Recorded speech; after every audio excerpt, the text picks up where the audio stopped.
大家好，下边我们一起学习哮病的病因病机及其演变。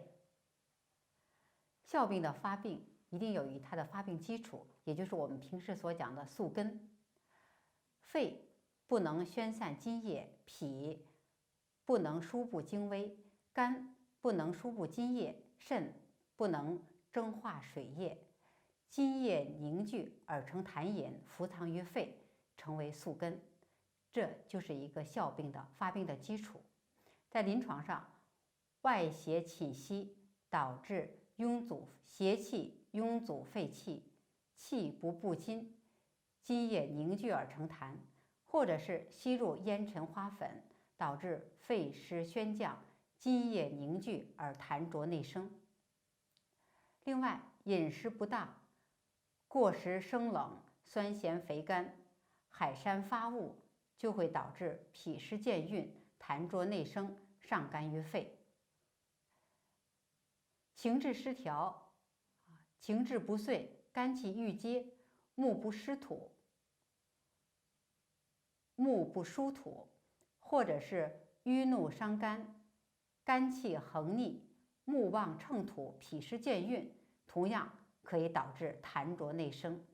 还有就是体虚病后，有些患者素体不强，或者是过敏体质，病后体虚，都可以导致肺脾肾的亏虚，生痰湿、痰饮，而痰湿、痰饮内服，即为哮病发病的基础，而成为宿根。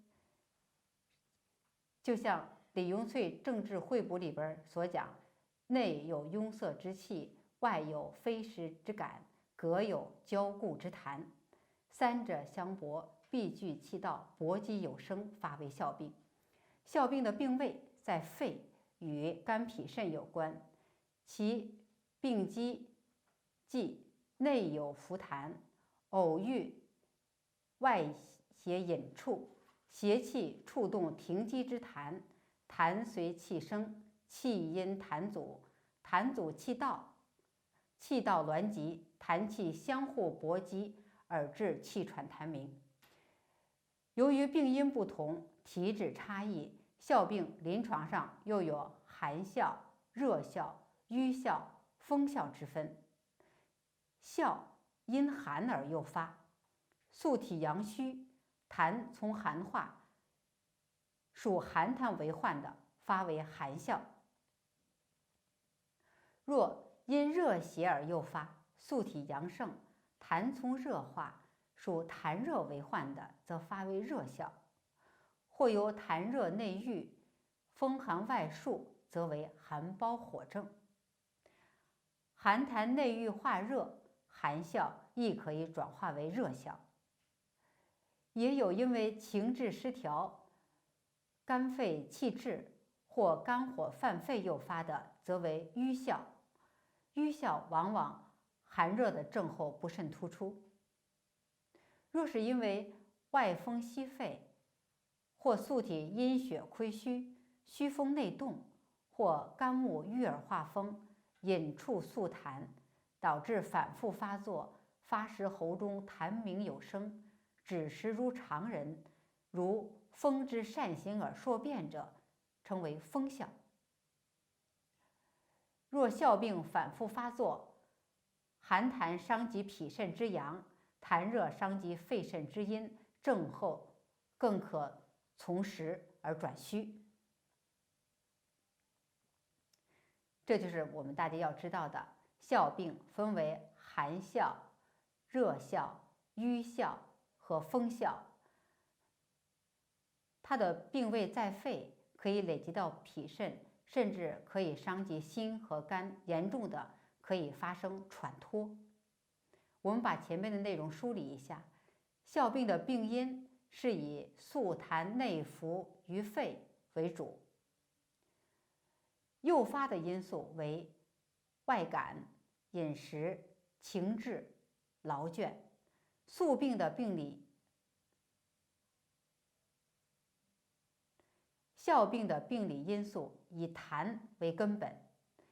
哮病总的病机为痰阻气道，气道挛急，肺气上逆。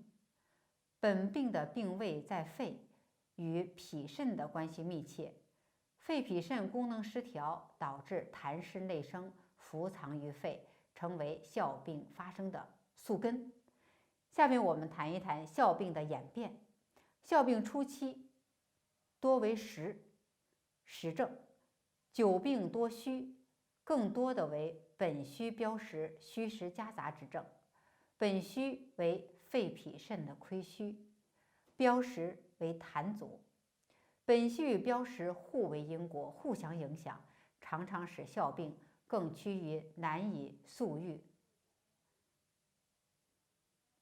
哮病发作时，一般以标实为主，在间歇期以肺、脾、肾等脏器虚弱之后为主。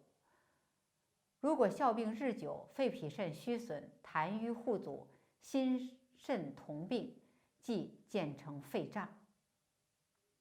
如果哮病大发作，或发作成持续状态，邪实与正虚错综并见，肺肾两虚，而痰浊又壅盛，严重者因不能治理调节心血的运行，命门之火不能上济于心，则心阳亦同时受累，甚至可以发生喘脱危后。